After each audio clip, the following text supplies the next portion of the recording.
Hello, అందరికీ నమస్తే. పోయిన వారం ఒక పొడుపు కథ చెప్పాను.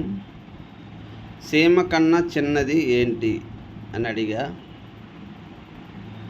తెలిసిన వాళ్ళు కామెంట్స్లో పెట్టమన్నాను. అది 1 వీక్ గ్యాప్ ఇచ్చి మళ్ళీ ఆన్సర్ కూడా చెప్తానని చెప్పాను. సీమ కన్నా చిన్నది ఏంటి? సీమ అంటే సీమల్లో కల్లా చిన్న సీమ ఏది?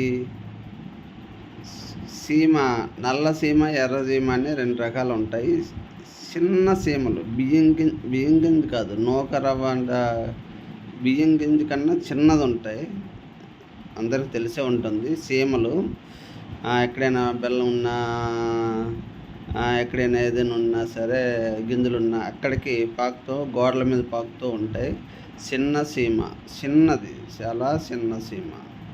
దాన్ని ఎర్ర సీమ అంటారు, నల్ల సీమ అంటారు. సీమ కన్నా చిన్నది ఏది? సీమ కన్నా చిన్నది ఏదండి? సీమ కన్నా చిన్నది ఏంటంటే సీమ తినే మేత. దానికన్నా చిన్నదైతే కదా తినగలదు. సీమ కన్నా చిన్నది సీమ తినే మేత. ఓకేనండి, అందరూ హ్యాపీగా మీరు నేర్చుకోండి, మీ ఫ్రెండ్స్కి నేర్పండి, మీ వాళ్ళకి నేర్పండి, మీ ఫ్రెండ్స్ సర్కిల్ అందరికీ పంపించండి. ఒకవేళ షేర్ చేయండి, సబ్స్క్రైబ్ చేయండి, లైక్ కొట్టండి. అందరికీ నమస్తే. మళ్ళీ పొడుపు కథతో మీ ముందుకు వస్తాను. నమస్తే.